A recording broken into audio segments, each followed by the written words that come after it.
turn this over to my colleague, Elaine. Thank you. It's on. Okay. Hello, can you hear me all right? Okay, I talk louder than Susan, so I'm going to really belt it out for you guys. My name is Elaine Ball-Chinian. I'm the Regional Director for State Parks, and I'm thrilled to have you here. There are a lot of you. We feel like we're just about at the capacity of this room. I think it's going to get warm in here. We're opening the doors. Take a look. You've got doors on all four sides of this room if you have to leave for any reason or in case of an emergency. Just want to point that out. We've got a lot of people here today. Thank you so much for coming. I want to get started right away, just introducing ourselves and the Parks team. If I call your name, could you raise your hand so that because we're here to listen to you, and all these people are interested in hearing what you have to say. So please take note of them. So I've got Deputy Commissioner Ron Rausch. He's Deputy Commissioner for Natural Resources. He's there. The whole Natural Resources team, Gabby Sabatamora, Lynn Bogan, and Casey Holsworth. We've got representing Parks Engineering, Kurt Kress. Our Grafton Lake State Park Operations team, Manager Melissa Miller, Assistant Manager Laura Weir. On Public Affairs, I've got Jim Lavulis running around. Thank you, Jim, for helping with all the setup. And from Emergency Management, I've got Chris Holmes and Rick Lord. I also have two special volunteers here tonight who serve on our Regional State Parks Commission. I've got Nancy Dwyer and Cliff Oliver Mealy. Thank you all for being here. I want to introduce the Stantec team who you're gonna be hearing from. We've got Chris Carter, Scott Peaton, Susan Charland, and interns Jess and Aubrey who manned and took all of you in. So thanks to them. So listen, why are we here? Oh, by the way, I also want to recognize and thank any public officials that came tonight. We appreciate the support in helping us address this issue. Okay, so I came to this area in 1982 as a student to RPI, and I grew up in Buffalo. And one of the places that I discovered, like it felt like instantaneously, was Dunham Reservoir. So I know I loved reading the stories up there back on the wall, and I really appreciate you taking the time to write them in. We're going to give you lots more opportunities to give us feedback, but I just wanted you to know that I have a personal connection to that place too. And so you're not talking to somebody who doesn't, pretty intimately know it. So thank you for coming and for sharing your thoughts. My job is to be a good steward of the people's land, the people's resources, and to be good stewards of taxpayer dollars. I'm really responsible for the operations, maintenance, and infrastructure for 20 big parks and historic sites in the capital region. So I'm looking out for things like water supplies and sewage treatment plants and roads and bridges, any kinds of infrastructure, as well as natural resources and cultural resources. So this project has a lot to do with all of that, and it is difficult. I've had casual conversations with a couple people walking in who just say, take it away from the stadium or take it from someplace else. And that's just not the way it works. I have a little budget that gets sprinkled around those 20 parks and historic sites. And this addressing the conditions of this dam is going to be a much bigger conversation than at my level of an organization. So let me just start out to say we have not made a decision about what to do with the dam. I want to put that out right up front. We don't have a plan yet, and that's why we're coming to you with information now because of the situation with the dam. And outreach from DEC, so our fellow agency, the Department of Environmental Conservation. They run our state's dam safety program. And so they're regulating us. They're telling parks, hey, you've got to do something about this dam. It doesn't meet standards, and it needs attention. So in order to get that evaluated. Like, we had to go find some money to just hire the engineers to do the evaluation. And we got that money thanks to our emergency management office. We got that money through FEMA, through the Federal Emergency Management Agency, because of the threat that this dam poses on us here in this building, actually, and then all the way down to South Troy. So FEMA funded a study that looked at both removal of the dam and 2 options for repairing it. And you're going to hear about those tonight.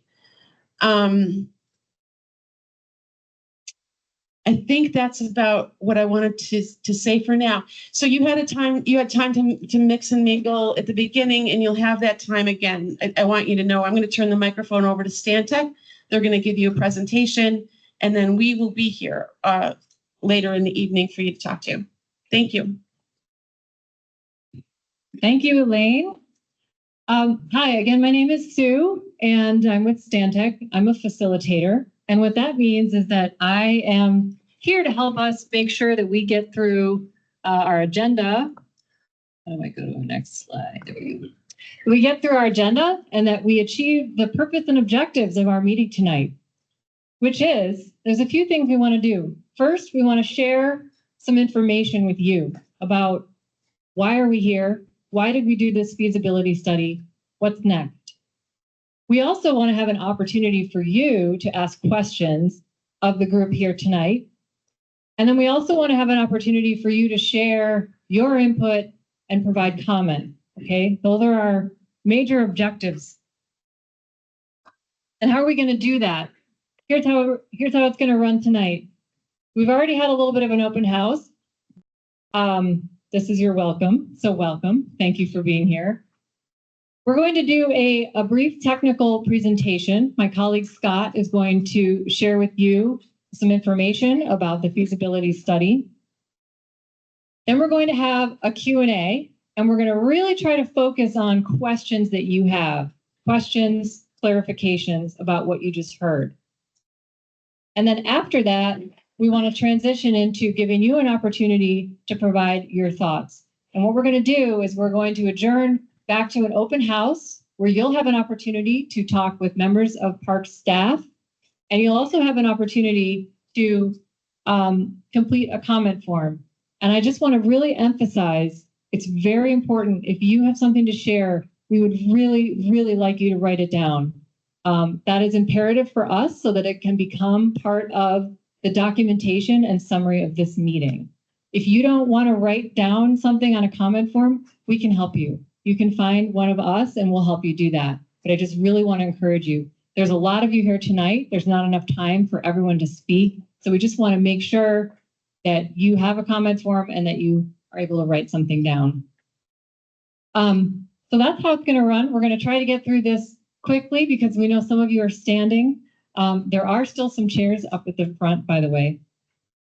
I also, before I hand it over to Scott, I did want to say thanks to those of you who filled out the welcoming exercise. Again, that's going to be part of the documentation of this meeting as well. We're going to include all of your comments in there and everything that you told us. The purpose of doing that was to really try to understand what you're bringing to this meeting tonight. What is important to you? What do you care about? And why are you here? And we want to really understand the full range of different perspectives that are out there. That's our goal. And what I would encourage you after the presentation, after the Q&A, when we adjourn to the open house, to go and read some of the answers of what some of your neighbors and friends have said. I want to just give you a couple of examples of what your friends and colleagues have said so far. So why is this important to you? I have concern for habitat and animals living at the reservoir. How will that be addressed? Someone wrote fire protection, recreation, fishing, wildlife.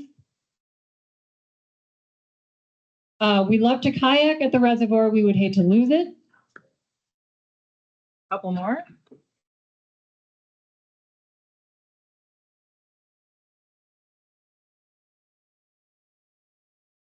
And then to maintain the dam. So there's a lot of different reasons why people came here tonight, a lot of different things that you care about, and we really appreciate you sharing that. And we would encourage you after the presentation to continue to do that.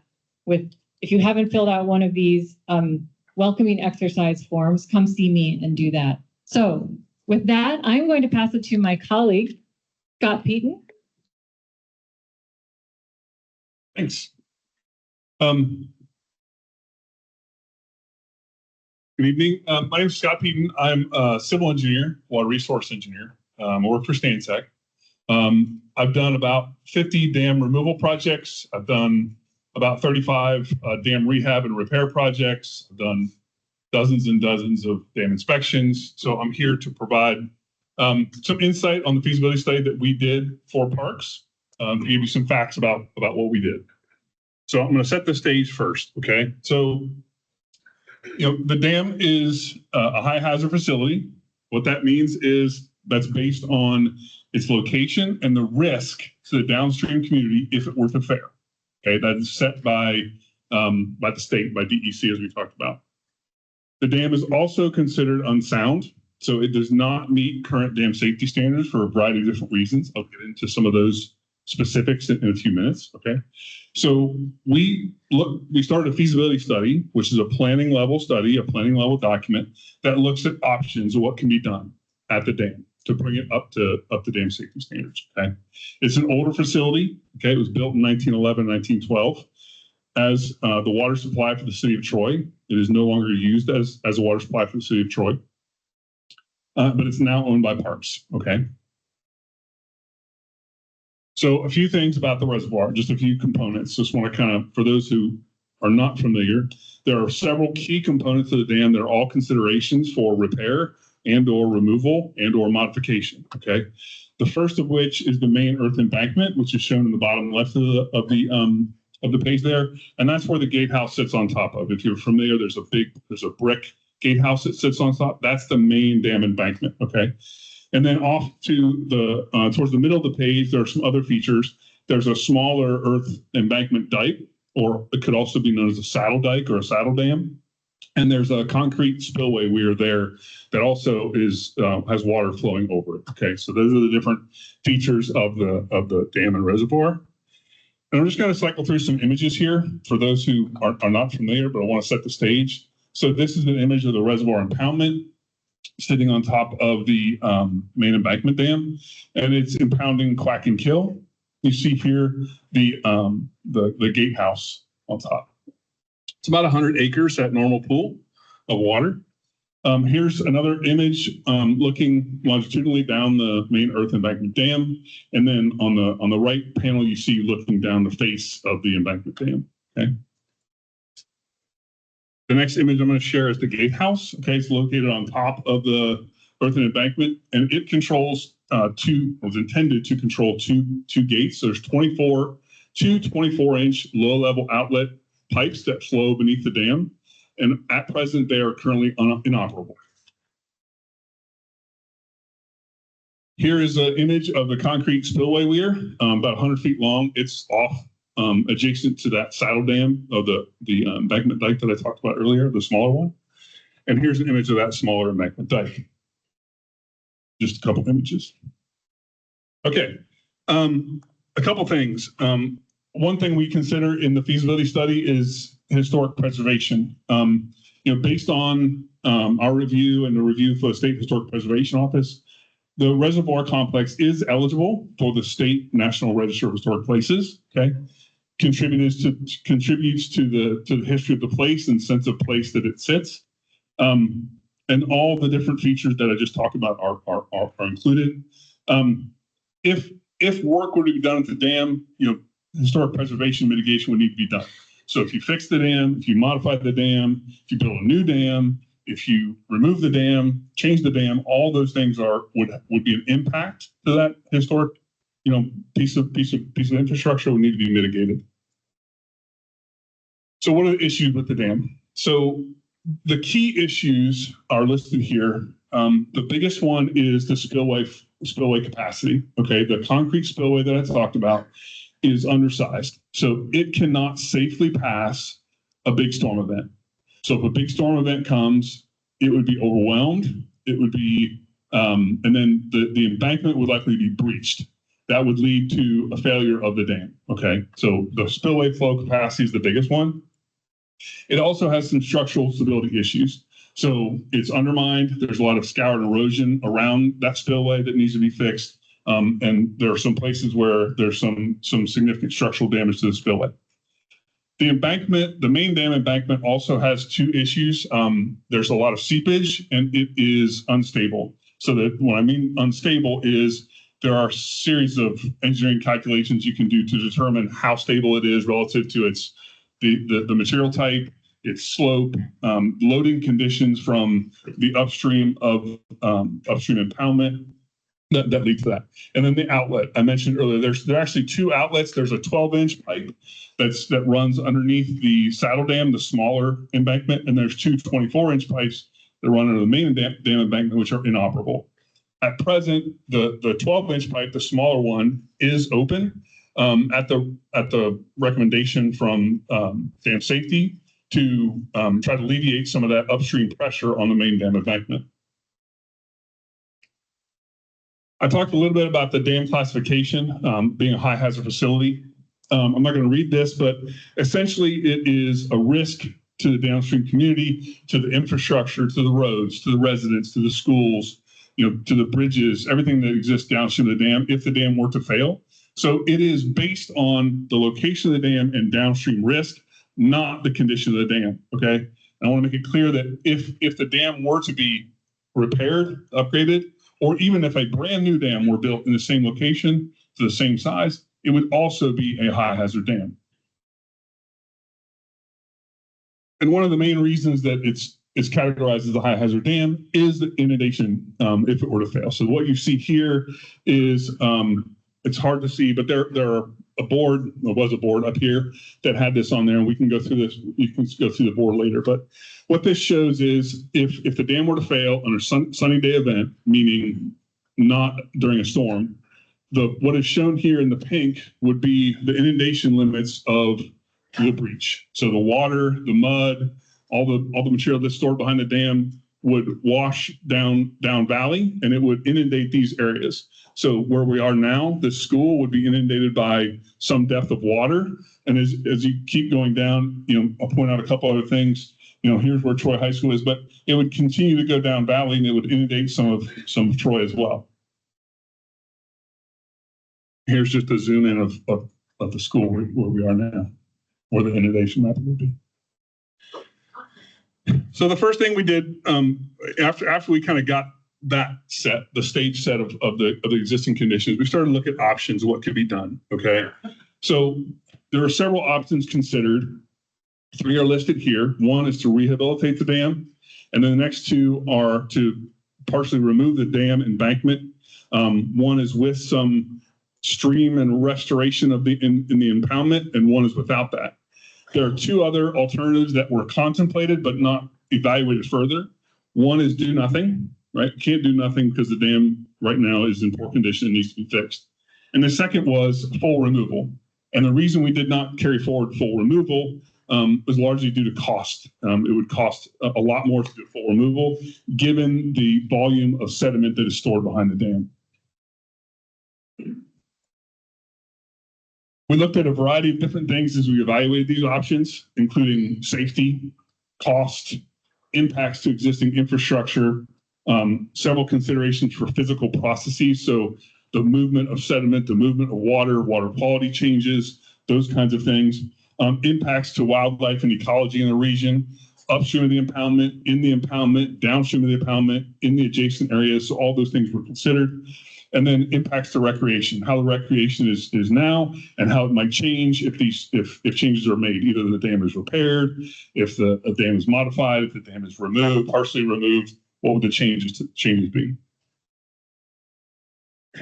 I mentioned this earlier. One of the biggest cost drivers for anything we do with the dam is the volume of sediment that's stored behind it. Okay, streams move water, and they move sand and sediment and gravel, and they move detritus, so leaves, sticks, branches, etc. Right, and a lot of that stuff that Quack and Kill has transported and moved for millennia, was interrupted. That process was interrupted when the dam was built in 1911, 1912.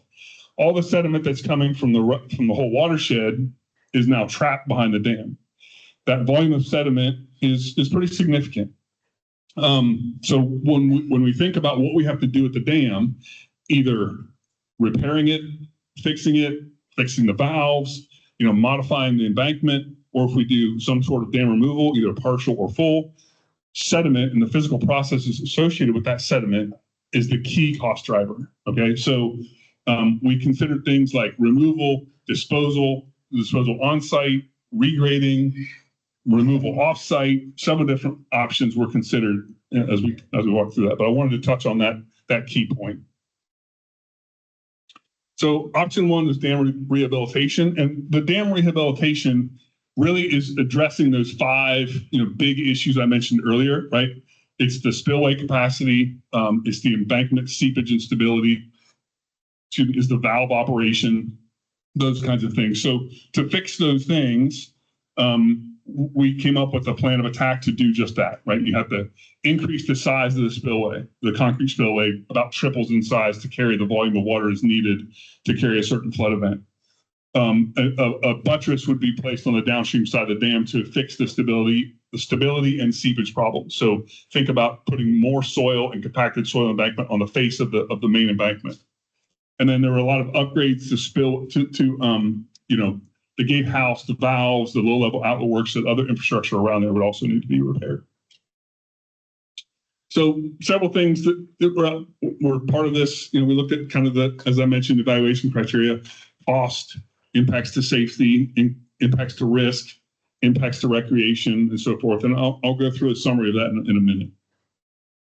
The next option was a partial removal with some channel restoration. So basically to draw the water down, partially remove the main embankment and put a stream channel that was there, restore quack and kill that was there before the dam was in, restore quack and kill to go through the embankment, and then do restoration also in the impoundment. So do some channel restoration, the quack and kill, some habitat restoration, some native plantings, that kind of stuff.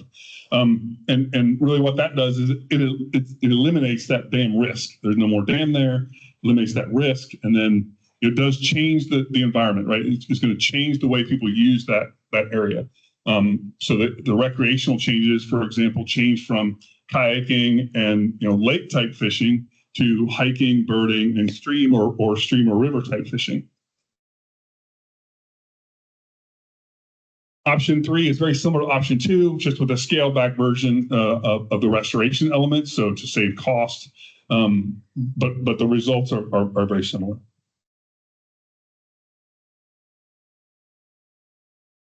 So when we looked at these alternatives, cost is one of the big drivers. So to do the dam repairs, to the dam rehabilitation, as I mentioned, the upsizing the spillway, fixing the dam embankment, fixing the valves, those kinds of things, it's about $20 million, in planning level numbers.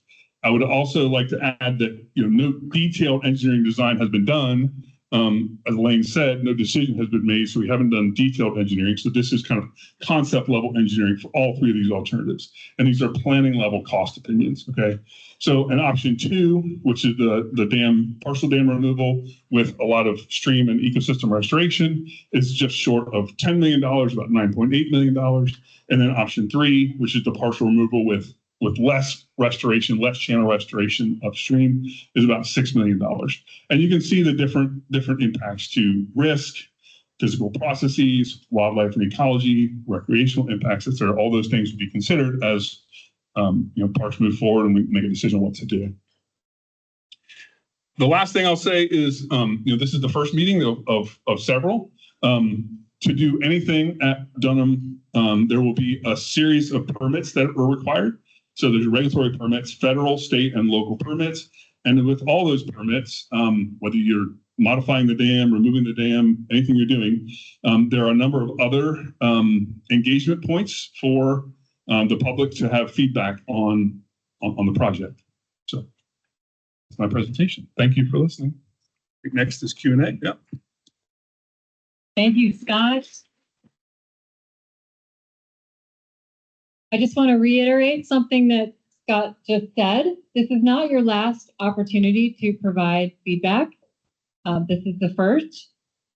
I did want to say that if you would like to be on a mailing list, an email list, to hear about future opportunities to be involved, please make sure that you signed in on the sign-in sheet and that you left your email address or phone number and that it was legible so that we can make sure to reach you.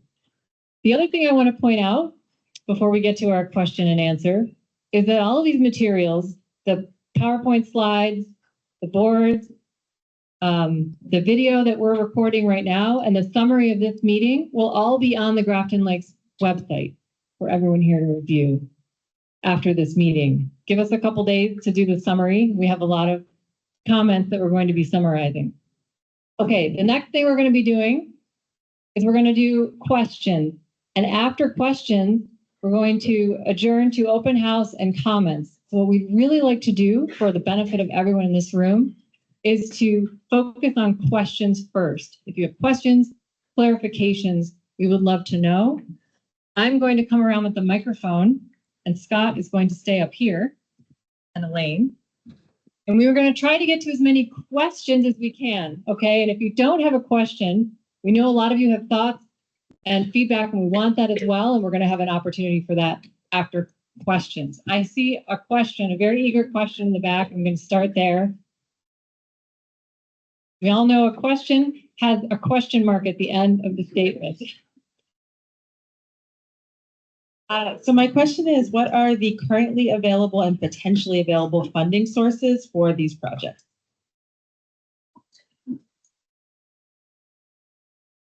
Right, no money has been allocated or identified now. The possibilities, there's two sort of primary possibilities. One is the federal government that I talked about before, the Federal Emergency Management. Can you hear me okay? Okay. They have ongoing programs. And also, you may have remembered that there was a bond act on the New York State Bond Act was on the ballot a couple years ago. And that funding, I believe that there will be funding available for dams is through the Bond Act. Other than that, we get an allocation at Parks for capital. It's very competitive. We have a lot to take care of. So, yeah, it could come from anywhere. If anybody's got $20 million hanging around, I'll take it. Thank you, Elaine. We're going to go to another question here. Yes, thank you. I'm interested to know which politicians, state level politicians, are in support of this project in terms of rebuilding. And two, has anyone quantified the amount of dollars that organizations like the IDAs throughout the state have wasted on boondoggles that New York State has spent billions of dollars on? Because I understand that you have a budget. Having a great deal of difficulty trying to comprehend why New York State can't come up with something that's so ecologically rather and recreationally important to this area. Thank you. What about them? Right now, I mean, certainly to people. So when DEC sends us a letter every year saying your dam needs to be fixed, that letter goes to your public representatives. The town supervisor here, Ingrid, gets it. I think we have a couple of Rensselaer County legislators here tonight. They get that. So they're engaged. Certainly our agency is engaged. A great deal of coordination with my bosses at the executive team. They're engaged. I don't think the governor really knows about this. It's not probably high on her radar, but there's a lot going on. So this is something that I hope that we can work with the community and come up with a sensible way to address it. Thank you, Elaine. We have another question here. And just so you know, I'm going to try to make my way around all 4 quadrants of the room. So. Hi, 2 quick questions. One, of the list of documents that you said it would be up on the Parks website, you didn't mention the feasibility study. Thank you. And the second one is, If there's a drawdown of the reservoir with a partial breach, will Parks continue to own the land, or is there going to be some kind of privatization after that?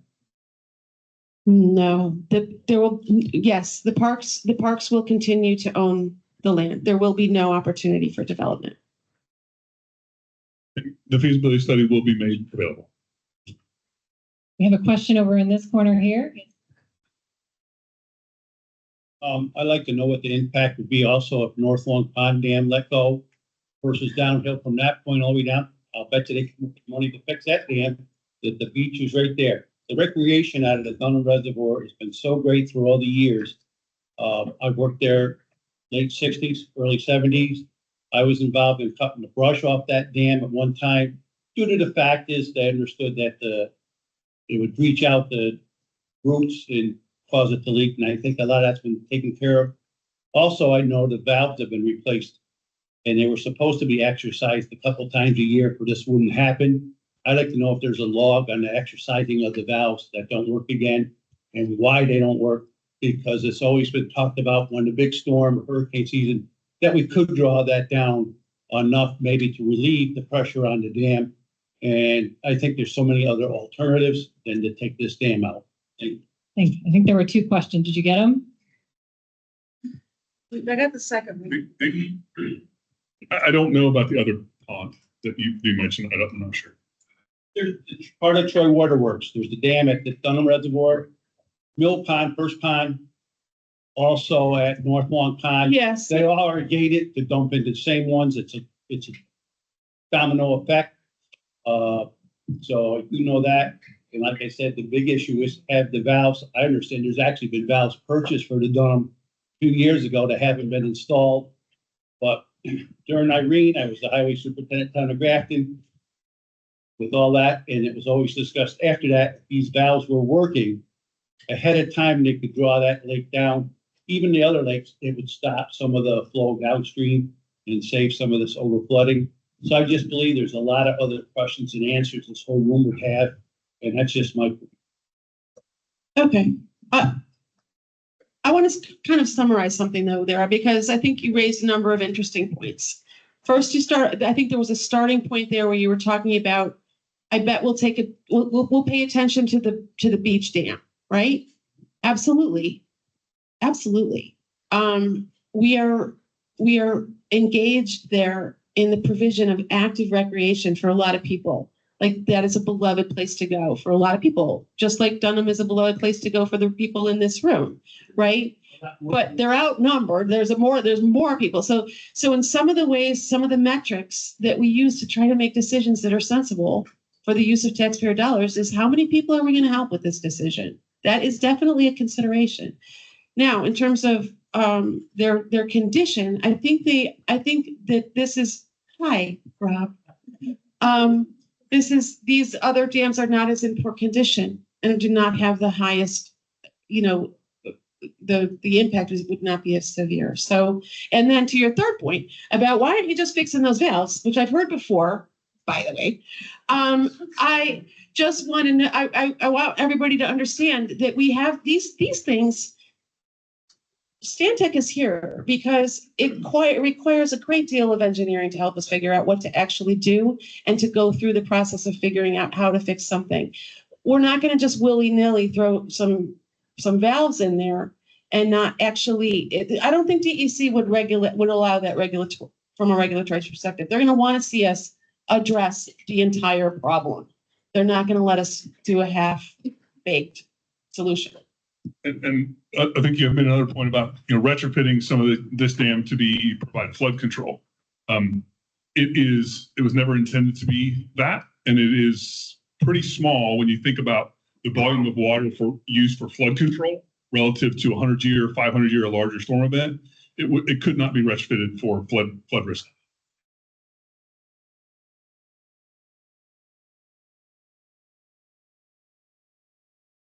Okay, thank you. We're going to go to a question over here. I don't need them. I want to know who's going to make the final decision on what happens to it. I'm just going to repeat that question. The question is, who's going to make the final decision? It's that choice. I would say at this point, it largely rests with the Commissioner of the Office of Parks, Recreation, and Historic Preservation.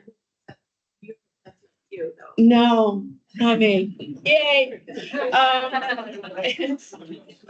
It's Commissioner pro tempore Randy Simons. Okay, we have another question over here. Yes, sir. Hi, my name is Michael Roots. I've got a background in commercial construction. You never mentioned anything about the U.S. Army Corps of Engineers on how they're gonna look at this dam situation. I never heard nothing about them. I hear about who is Stantec. I want to know who is Stantec, where the origin comes from. Are they a global initiative? So first question, the Corps of Engineers. So this is a state dam. It's not a federally owned dam. The Corps of Engineers would get involved for permitting. So as you do waterway permitting, they would be involved to get a permit, it's called a 404 or 401 permit. So the Corps would get involved from a regulatory standpoint, getting permits to do any of this work, but they're not involved from a dam safety perspective. That's a state function on this particular dam. Stantec is an engineering consulting firm. So we have architects, engineers, and scientists that work for a variety of different clients, public sector, private sector. We have about 35,000 employees across the globe, several hundred here in Albany and in the greater New York State. So we're engineers and scientists. Yeah.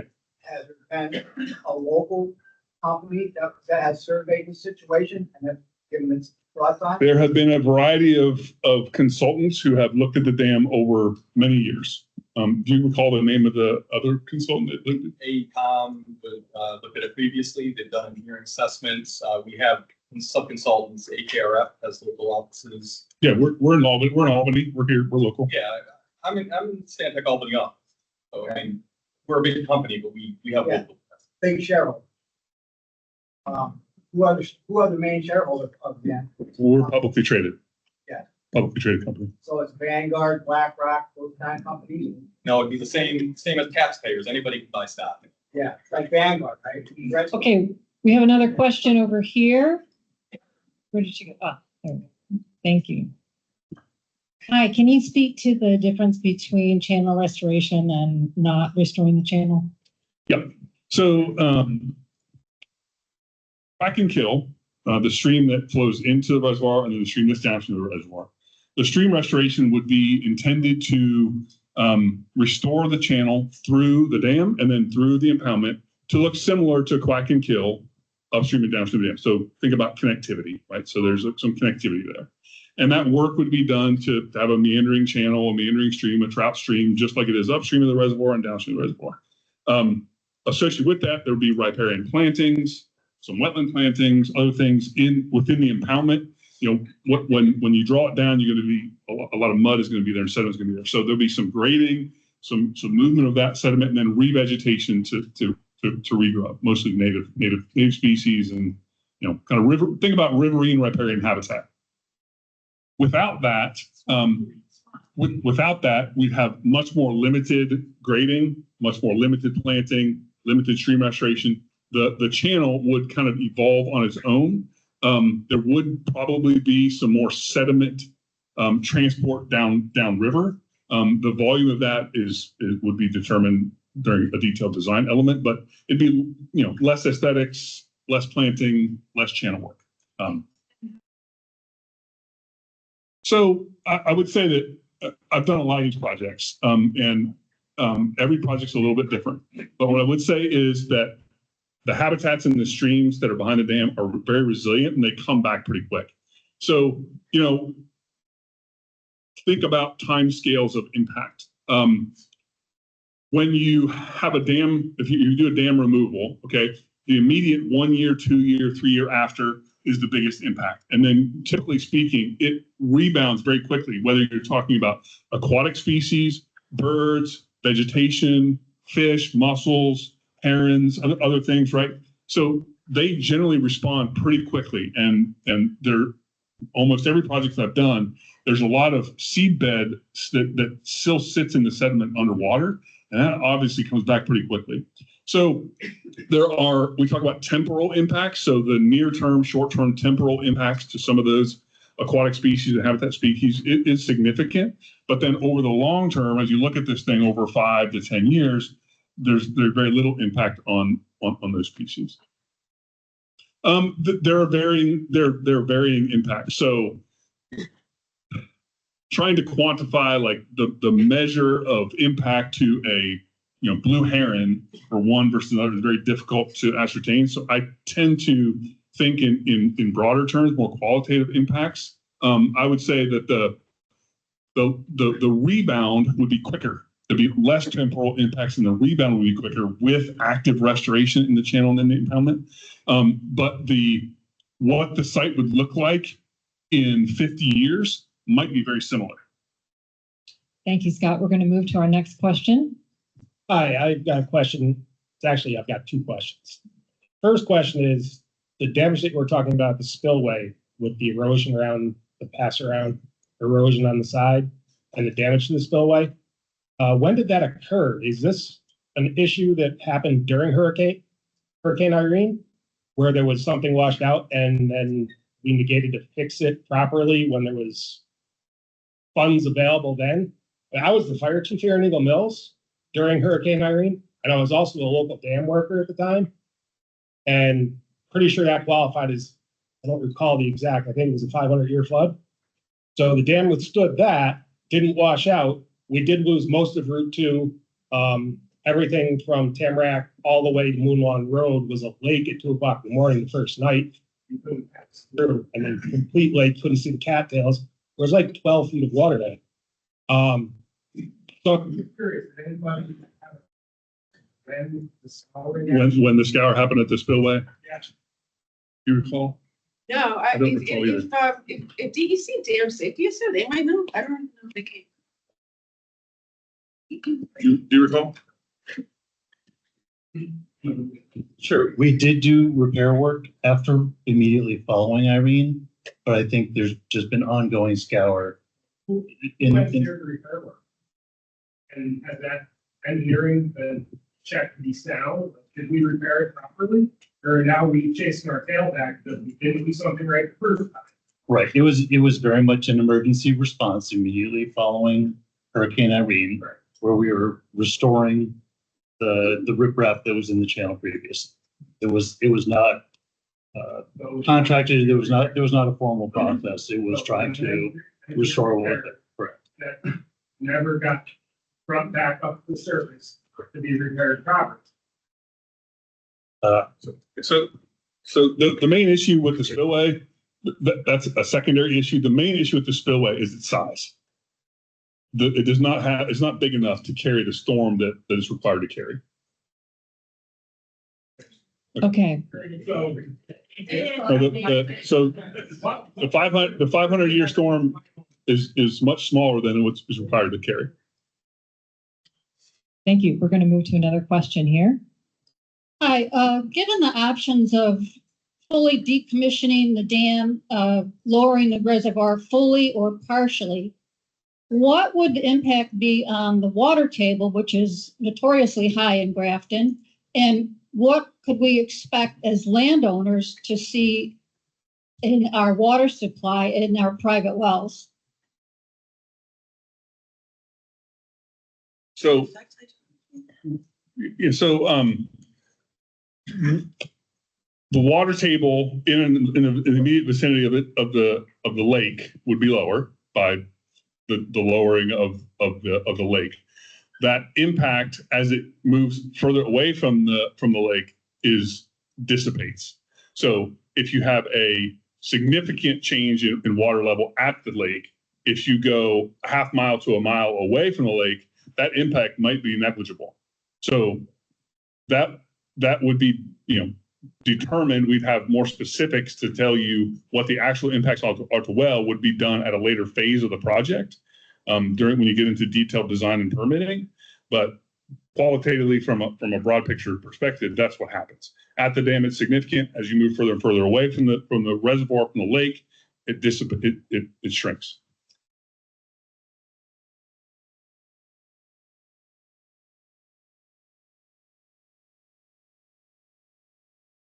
So that would be determined during future phases of work. Yes, there will be additional study and additional negotiation when it comes to, wells. Thank you. We have another question here. This is follow-up on the Army Corps of Engineers. About 10 years ago, does anybody remember the Bethlehem rock slide, mudslide, where the Army Corps of Engineers rerouted the Norman's Kill? I don't know if you're familiar with it, but it was the Army Corps of Engineers. So I'm curious why that would have been appropriate for them to evaluate and to work with the county to figure out how to remediate it. Why would they not be involved in this? You will hear from us, maybe from Muttering. We trust them. We trust them a little bit more. So why would they not be involved? We'd be happy to give it to the Army Corps. So as I said before, this is a state-owned dam, okay? And the Army Corps of Engineers only gets involved when they're state-owned dams like this, only gets involved from a regulatory perspective, just getting permits. The Army Corps, when they're doing dam work, it's typically on dams that they own. It is flood control dams that the Army Corps owns. So the Army Corps has a multiple different missions. Okay, so they have a civil works mission, and that civil works mission does things with respect to flood control dams that they own and operate. They also have a regulatory mission, and that regulatory mission would be at play here, and that's their involvement here. But because they don't own the dam, there's not a flood control mission for this dam, there's not a civil works mission. That's why they're not involved. It's a creek that we're saying has a risk of causing flooding downstream, and the Army Corps of Engineers rerouted it. So can we look at other creative solutions other than the three that we've been given that can help us maintain the reservoir, but also make sure people are safe? Don't think of it as a dam. Can we not look at other solutions, creative, other ways to remediate? And please laugh at this very hard. What if we reverse the question? Right. Continues all the way down towards Lake Elizabeth, and we left the reservoir as it is to come and go with water level. So yeah, we did contemplate that. If you remove, so if you reroute the Quack and Kill through where the spillway is, around that spillway, the impoundment would disappear. You'd be left with the lake, the water. The lake would go away. How deep that is? How deep the lake is? Yeah. Okay, I would like to move to, I don't. the We have question was figures. how deep is the lake? We have figures with the depth. I don't know offhand. I would give the right. I'd like, Yeah, it's over 50 feet, but I'd like to move to the next question here. Hi, thank you for coming tonight. And is there any numbers put on the cost of if the dam failed, the downstream issues, the flooding? Any numbers put on that? So maybe to help with get funding, get the $20 million if there was going to be $100 million of damage downstream if it ever. Are those numbers out there? Or is that a study? no, we have not done a damages assessment. We've done an inundation extents, right? Where would it be inundated?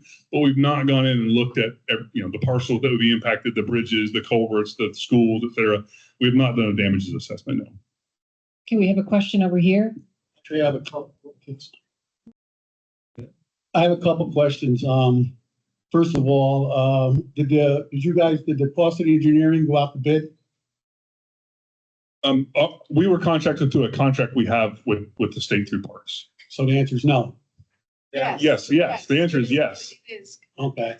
Were you the lowest bidder on that? It is. It's a service contract, so they're qualification. Yes. You just have the lingo down. Oh, sure. Yeah. Stantec is one of our term consultants. Parks retains bids out on a regular basis, contracts for term consulting services to do professional services, like whether it's engineering, architecture, landscape architecture, to do design work, from a conceptual stage all the way through construction documents. Those contracts are competitive and they're offered on a qualifications basis, not on a low bid basis. So there's a process where consultants will submit proposals, and the proposals from the various firms are evaluated on a qualifications basis, not on a numeric basis. Thank you. On the cost, this question is for Elaine. I know you want to make Skodak Island State Park an island again. You want to go from the river to Skodak Island State Park, which requires a bridge. You want to put in a viewing site, a kayak launch there. And you have signs up, do not enter endangered species. So why would you be digging that up? Why not take that money and use it here where this is an emergency, apparently? It's a safety issue. Why are you it seems like you're putting cost before safety, in my opinion. Yeah, I'm really glad you brought that up. It's actually a really great opportunity to explain how the money works. So the project that he's describing is a natural resources restoration project, which this actually also could be. Like the option 2 was sort of could be that. But we're getting funding for the Skodak program through 2 important sources. One of them is Hudson River mitigation for ports and people who are developing industry on the Hudson River. And Sounds to me if you're going, some people are developing along the Hudson River, again, it's money because the companies are more important than people in this valley. No. That's the way it seems. It's cost. We talk about cost. No. Well, look, when we had the public hearing at Skodak Island, I think you were the only person who showed up. You called and have me thrown out of state parks forever for asking questions, and that can be documented. Okay, we have another question. But I just want to tell the people in this room, you are valued to us. We invited you here. We put this meeting on for you. We wanted you to come in here, and we want to hear your opinions. And we're glad that you're putting your feedback on paper. And we're going to give you an email address at the end of the evening so that you can continue to write to us, and you can write to me. Why was the Corps of Engineers invited to this meeting? Why are we hearing from the people that did the study completely? I'm going to jump in here because I know there's more questions, and I want to make sure that we get to the questions before we continue on. My question wasn't answered about the money. How come that money's not taken from there and put up here? It's designated for Skodak Island State Park. That's why. Why not be designated? It's not. It might actually be designated by the Army Corps of Engineers. Oh my God. Where's Kurt? Oh, Might it be? It's DEC. Because it's Hudson River habitat that was destroyed someplace else. Okay, we're going to move on to another question. I'm curious about what is the timeline of when you're going to make a decision as far as 1, 2, or 3? That's a really good question. And I want to answer it honestly and say that I don't know. This is a big step for us to come out and share all this information. We want to hear what the community has to say. And we need to continue to weigh the options, and we need to continue to find the money. Nothing is going to happen until we find the money. But is there a safety thing that is pressing you to get this done sooner rather than, or? Well, pressure on you guys? Yeah, there is. I mean, DEC puts pressure on us for every dam that we operate, and the poor agency has, I think, 250 dams. I mean, because that was the good. Yeah, we don't. When you talk about the maintenance of this dam, it's not a water supply anymore. So we could let it go like that. Then we wouldn't have any maintenance, and it would be sustainable. I mean, that's the ultimate plan in sustainability, is to not have ongoing annual operating costs to maintain something that you don't have to. You don't technically have to. So is it like 5, 8 years? What do you think? Just curious. Can you repeat the follow-up So question? her question is, I think she's looking for a realistic understanding of how long will it take the powers that be to one decide what to do, and then to engineer it, and then to do it. It's going to be a number of years. Okay, I don't know. I can't go any further than that. It's not gonna happen tomorrow. we have a question in the back. I hope I can articulate this and put a question mark on it. I just don't know how you quantify this, which is that this place is the biggest treasure we have. It is so beautiful. It's what we have here. We don't have a YMCA or a swimming pool or other stuff, but we have that. And how do you quantify that? I mean, I respect the engineers. I respect the DEC very much. This place it's been there more than 100 years. Can't we fix it? Yeah.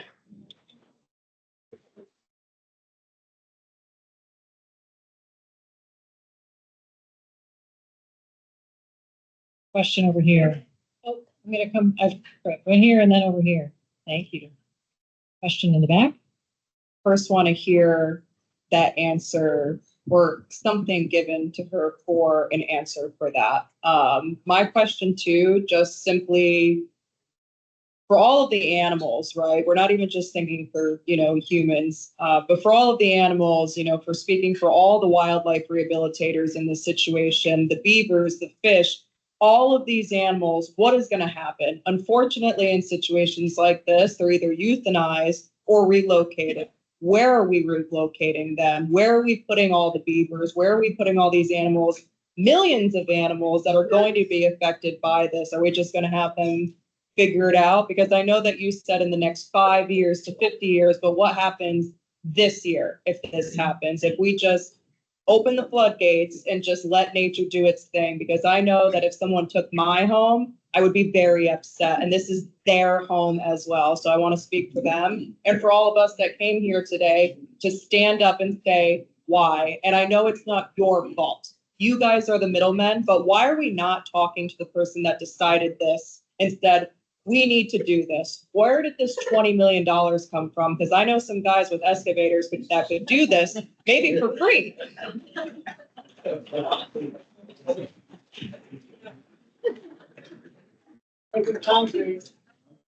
So I'll answer a little bit. So the human element, it is difficult to quantify, right? It's very difficult to talk to somebody who is so emotionally connected with this place and has such fond memories of it. It's very difficult to quantify. And I don't have an answer to tell you how we do that, but it is difficult to do. I'll just acknowledge that.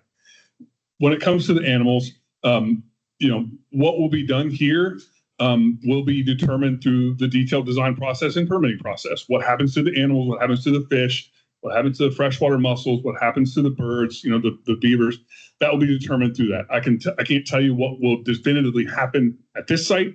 I can tell you at other sites that there's a variety of different things to happen. So at other projects that are similar to this that have been done in the past, there have been relocations, there have been movement upstream or downstream, there have been a variety of different things that are done and are typically done with these projects. That just gives you a sense of what could be done. What specifically will be done at this point, or at this project, I can't answer that definitively today. Thank you, Scott. A question back here.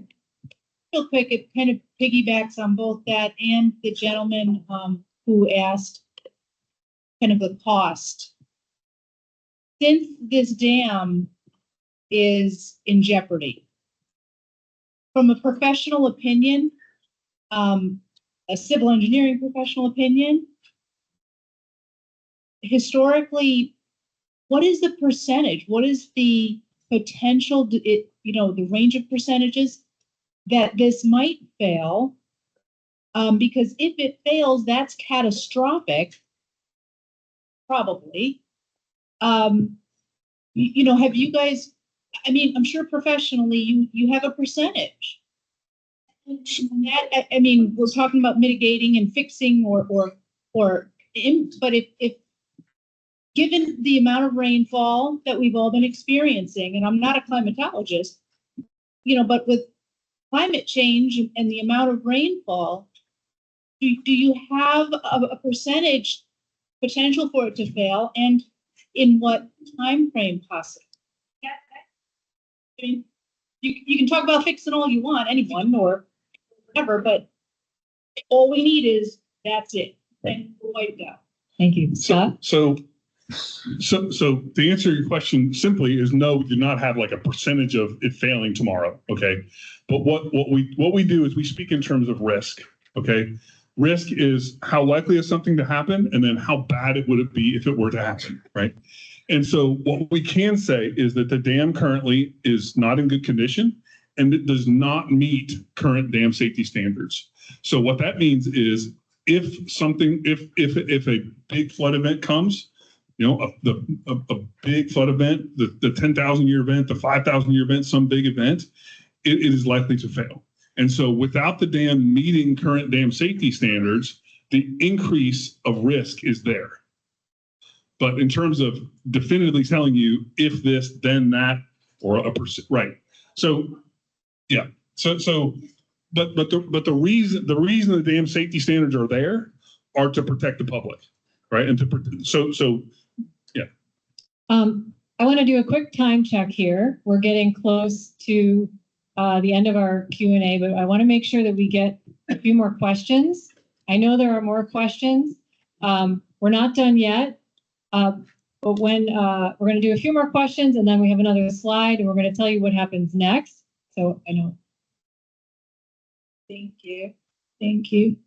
Hi, I'm Amy Modesti, and I'm a Cropseyville resident. I was one of those families who was truly affected by the aftermath of Hurricane Irene. We ended up losing part of our property. We lost items to our home, as well as having our garage come down as a result of the overflowing water from the heavy rains that we received. And losing the Dunham Reservoir like this, it would be totally catastrophic. As someone who has experienced damage from the hurricane as a result of heavy waters, it's devastating for anybody to go through something like that. And I am all up for making sure that the Dunham is protected in a safe manner, that it is restored, and is definitely kept as a historical piece because it is a part of our Rensselaer County community.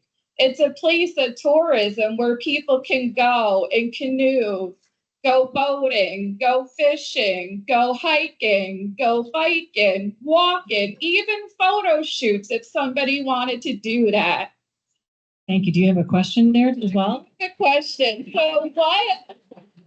What are your next steps in order to continue to completely restore the dam? Do you have to go through any types of grants? Are you going to do any fundraising? What are your next steps looking forward in order to protect something that means so much to everybody in our community, including residents like myself from the Cropseyville and Brunswick area? Thank you. Well, I'll take that. Thank you for sharing your story, and I'm sorry you were so impacted by that flood. I get it. And I can imagine. Yes. Yeah.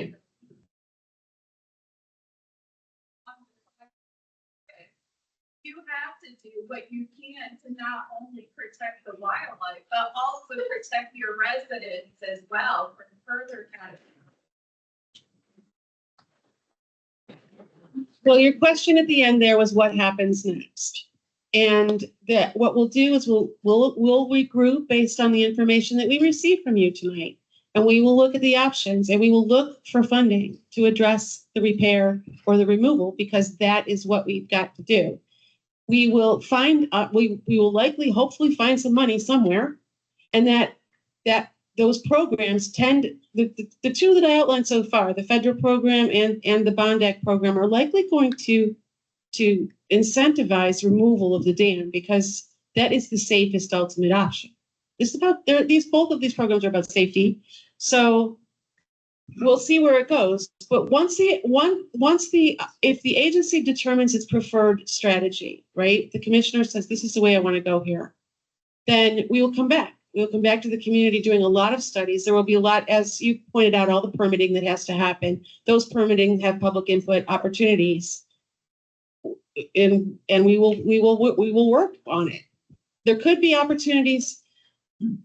This gentleman mentioned Skodak Island. That's mitigation, right? So oftentimes when we do engineering projects that are damaging in some way to people, then there is mitigation. It can be a negotiation with the community. It's possible that there would be other recreational features or some way to restore this land or improvements for the park. Something like that might be possible. So you should think about it a little bit expansively too. We are. Okay, we have a question back here. Thank you. Earlier, you mentioned that there were something like 250 dams. Yeah, don't quote me on that. So throughout the state. So just controlled by our agency. Okay. Yeah. So is there a priority list of those, say, 250 dams of what's in the worst condition to what's in the best condition? Is there a prioritization list? That work is being undertaken now, I would say. Yes. So yeah, we were thinking the same way. Let's get a handle on the whole scene and figure out our highest priorities. But this one rose to the top due to its condition and the amount of public concern that those DEC letters raised with elected officials. Thank you. We have a question over here. Is the Martin Dunham Dam the only dam within the Grafton that's being red tagged by DEC, or is there other violations? Well, City Park. Sure. So DEC does inspect all of the dams. I can say that the other dams in the state park, the Mill Pond Dam, Second Pond Dam, and the Long Pond Dam, are in better condition than Martin Dunham Reservoir. They're also They are. It's hard to explain. So remember how we said that it's a dangerous dam not because of the condition of the thing, but because of the damage it'll do, right? So DEC writes us about those 3 other dams as well. And they're usually like, cut the brush, do a better job mowing, fix this and that. Like the parks, it's really left to the parks maintenance crew to take care of some of the issues that they want to see. They don't want to see tree roots growing into the earthen parts of the dam. They want to. Nothing that's going to consume 20 No. years. Oh yeah, no, we wouldn't be back to talk about those kinds of things. We should have the capacity generally to. What about Cherry Plain? Cherry Plain is also one of those dams that's going to be evaluated for its urgency. Yeah. So Fully interrupt because you don't over here very often. But my question is, that second price, option number 2, I think it was 9.6 million. Option number 2, is there not real potential for that price to actually exceed the repair price of the dam? By the time you've got to compensate people for the wells that you're going to mess up, by the time you relocate all these animals and all that involves and all that cost, is it not like a realistic expectation that price number 2 could far exceed price number 1 in the end? Yeah, because if we all find out that you spend over 20 million and we lose the reservoir on option number 2, then we're going to be a bunch of pissed off rednecks. Yeah.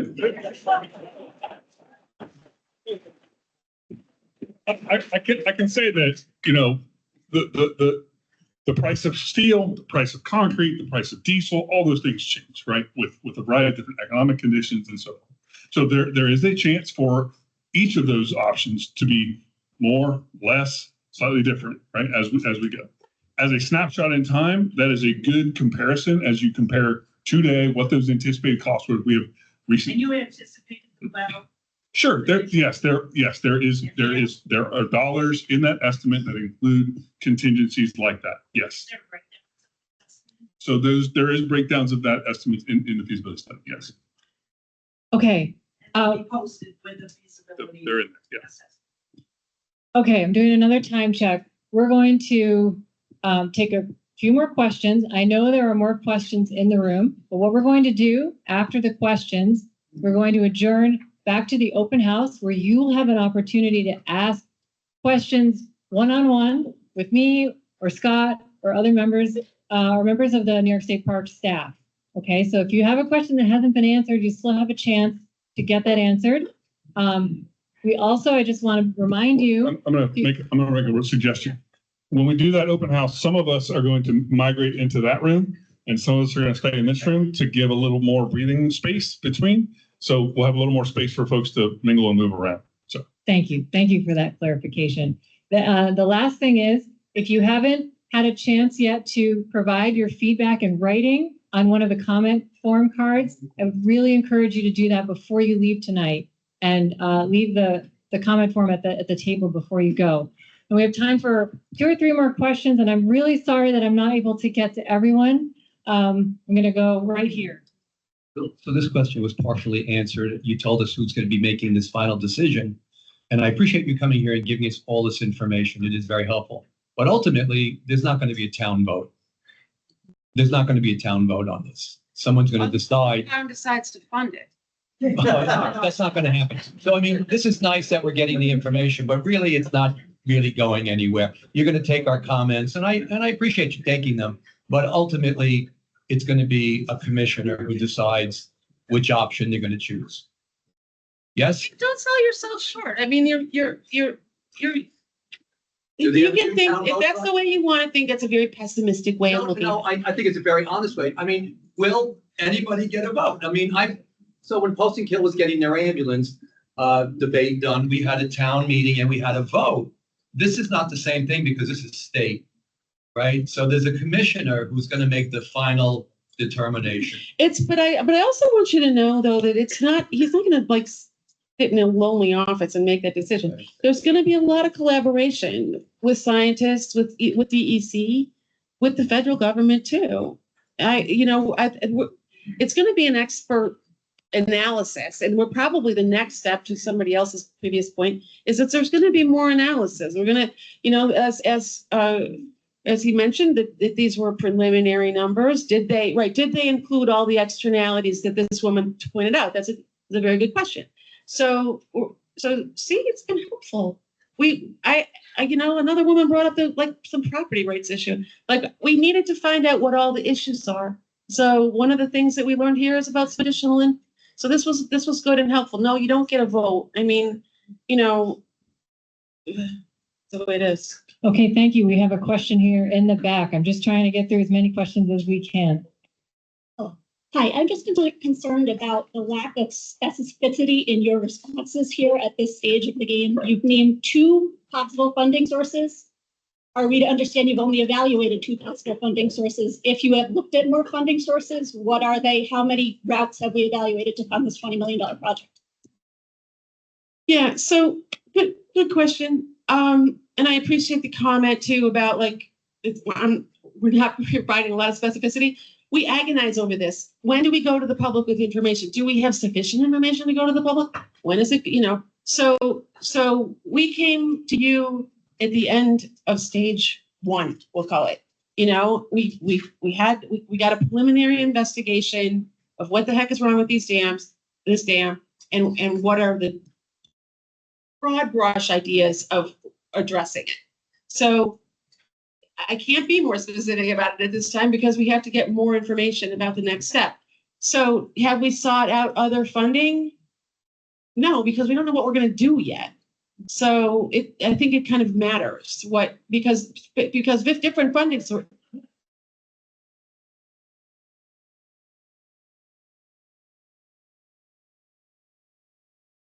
We have one more question here.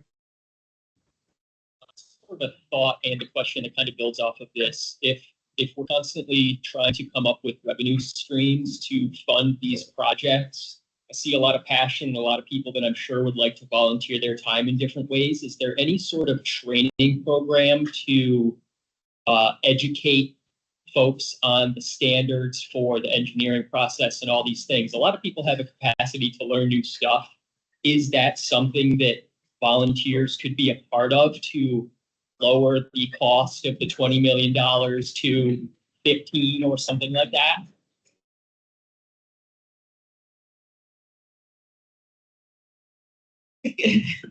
It's a great idea. But I think there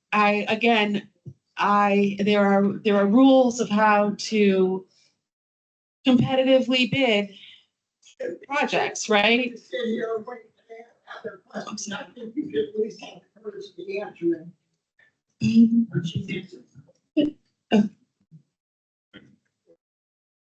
When it comes to dam safety, inspections and reviews and whatnot, there are pretty rigorous requirements for licensure, years of experience, et cetera.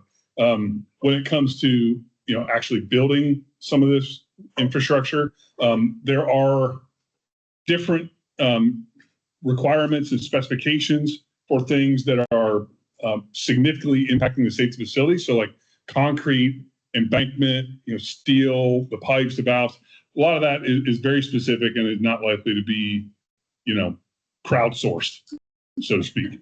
But there are other things that very well could be, right? When it comes to, maintenance, when it comes to, some restoration things, when it comes to different things like that, yes, there are opportunities to do some of that. But when it comes to some of the hard engineering, some of the hard civil infrastructure design, I would say not likely. Can you tell us what the next steps in the process are? Well, that's been asked a couple of times, and I think I'm not giving a satisfactory answer because I don't have one. We got this far, okay? We got this far. We got a study. We're giving it to you. Right. We heard, and we're giving you a chance to input. I don't know. Well, for instance, this is state property, and I don't know what the process is. Is there going to be like an EIS, and what sort of EIS Yes. is going to happen? Yeah, 100%. That's my question, really. What are the hard steps? Are there going to be more meetings? Are there going to be EIS? Are there going to be? So the EIS is triggered by a decision, right? Once we make a decision, a preferred alternative, then we evaluate that and we document all of that. We document all those alternatives. We gather public input on scoping, right? So that we've got to start with that process with some direction from the agency, which I don't have yet because they wanted this meeting to take place. So. Okay, I'm going to jump in here. I really appreciate your questions, and we are going to be here to answer questions that we did not get to. We're going to stick around here for a little while to talk with you, hear your questions. I do want to say thank you for coming out and talking. Please, please, please provide your comments and feedback to us on the comment forms in writing so that we can make sure. There's also the Yeah. email. Also, please know the email address you can also email comments to is in this presentation. It will be on the website. Thank you very much. Yes. No, they will. They will. They'll go to the commission. Yes. Yes. 100%.